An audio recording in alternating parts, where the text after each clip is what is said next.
Hello, my name is Maximilian. I'm a taxi driver in Gibraltar. I've been a taxi driver now for 27 years.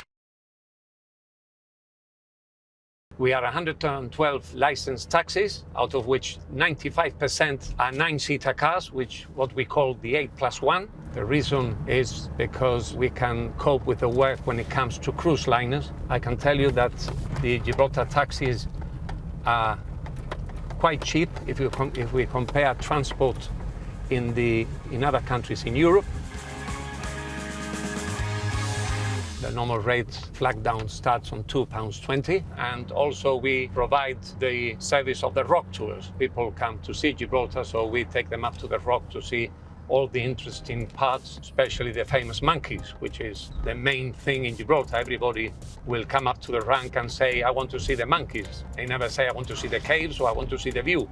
They always say, I want to see the monkeys.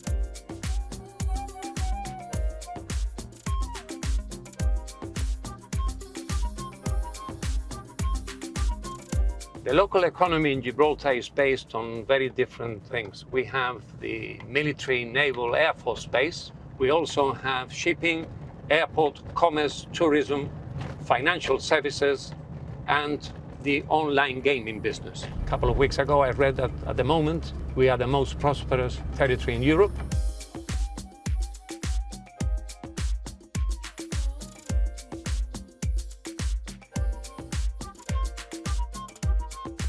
To be able to get into the city center, we have to cross the runway, as you can see. This is the actual runway. I could also say that the Gibraltar airport could be the airport nearest to a city center, 800 meters. The population here, we are about 35,000 people in Gibraltar. We have our own identity, obviously, which is the Gibraltarian identity, but we have the British nationality. English is the official language. Gibraltar also holds its own parliament and its own government. It's a self-governing territory. Many times we've shown to the world that we feel British and we want to stay that way, and we will stay that way. In the last 317 years, the Gibraltarian population has developed or created a unique culture, which I think is, I would say, one of the best, because it's the British way of life with a touch of the Mediterranean, which I think is a very good combination.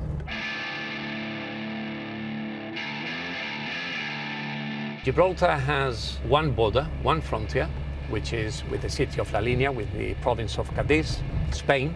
It's a land border. It's the only connection we have with Spain. We have no air and no maritime connections with Spain, simply because central governments in Spain have never wanted to have maritime or air connections with Spain, just the land border. The economy in Gibraltar is so strong that the unemployment reaches, I think it's 1%. Now, 15,000 people from Spain cross this border every day to work in Gibraltar, and then they go back to their homes in the afternoon, evening. Most of them have told me that it's quite a privilege because they work abroad in another country, but they're only 10 to 15 minutes away from home.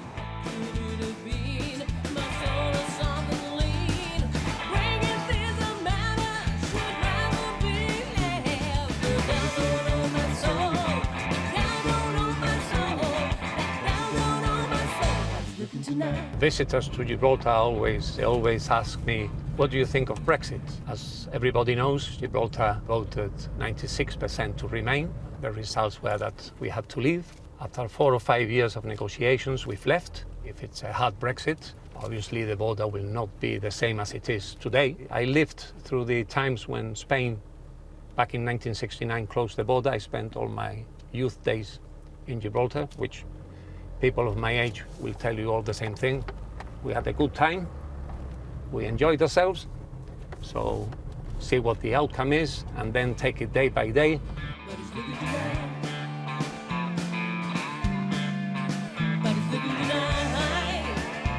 The gastronomy in Gibraltar is based on Mediterranean food. Obviously, having Spain As a neighbor, we also have Spanish cuisine, but every now and then we also enjoy nice fish and chips. We are right at the entrance to Main Street. Main Street has a mile long. On both sides, you've got all the commercial side of Gibraltar, you've got all the shops. In Gibraltar, having no VAT, obviously that attracts quite a number of visitors to come and buy in Gibraltar quite a number of things, like petrol, tobacco, spirits, and other articles. And the local people in Gibraltar, we also go to Spain and buy some items which are cheaper, like fruit, vegetables or things like that, which are a little bit cheaper in Spain than in Gibraltar.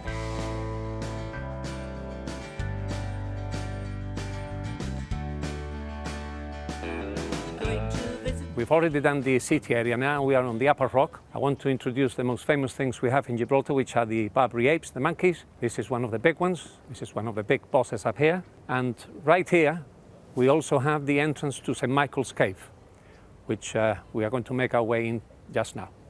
So let's walk up to the entrance with the monkey, with the ape. We're in St. Michael's Cave. As you can see, just behind me, you've got the stalactites and the stalagmites. We have a light show inside, which goes on every 6 minutes, and the duration of the light show is about 3.5 to 4 minutes. The taxis, when they do the tours, they normally give you between 20 minutes and half an hour inside the cave. So even when you go in and the show has started, you go on to the next round and you won't miss it. Wild horses in Nashville dance in the saloon all the night. This took even Brighton play in the new year. All right. Okay, so we've got a visitor. This is one of the monkeys that usually jump on the taxis, and I think they want to say hello. As long as you don't get very near them or you don't touch them, they are perfectly okay. The only thing is that they are accustomed to having people around them every day, so that doesn't bother them at all, you see? Stay there. Monkeys usually jump on our taxis, as you can see, and if you leave the window open, then they get in and they make a big mess inside because they're very curious and they like to see everything, so they mess everything around. Here I am, standing on the skywalk. This is one thing which not everybody wants to do, depending if you like heights or not. These vessels you see out there, they come to refuel in Gibraltar because the price of petrol is cheaper than most places in Europe.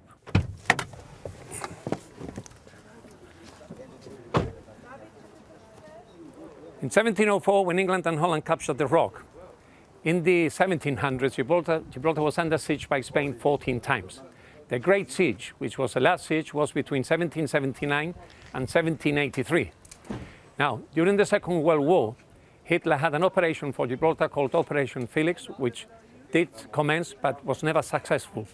Now, during the 1700s, Spain joined forces with France. So neither Spain, nor Hitler, nor Napoleon could ever invade or conquer Gibraltar. So it's been unconquered since 1704.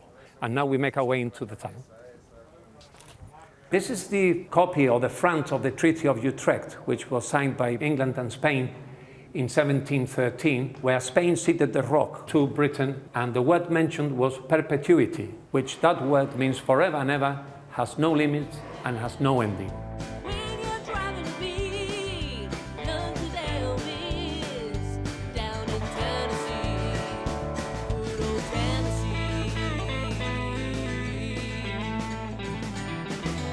Apart from the Great Siege Tunnel, during the Second World War, 55 kilometers of tunnels were excavated inside the rock by the British Army. Everything that they brought out of the tunnels in those days was used to do the runway, the airport. An airfield had to be built in order to get supplies to the British Army in North Africa, and the famous Operation Torch, which was the invasion of North Africa, was planned here in Gibraltar by Sir Winston Churchill and General Eisenhower, who later became President of the United States.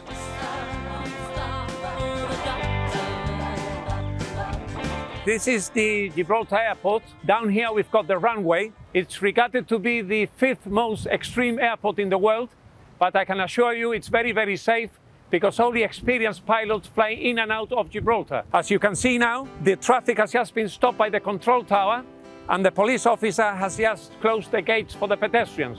So an aircraft will land in a few minutes. I was scared of dentist and the dark. I was scared of pretty girls starting conversations, but oh my... Life down in Gibraltar, having a frontier with another country, this is something which has been on the news and sometimes they show tension, but that's only political tension. The people on both sides of the border, whether we here in Gibraltar, being British nationals, or the Spanish on the other side of the border, we all get along really, really well. We have a very, very friendly atmosphere between us, which is the best thing that any neighbor can have. And so if you hear of any political tension, it's only political. It's got nothing to do with the people on either side of the border.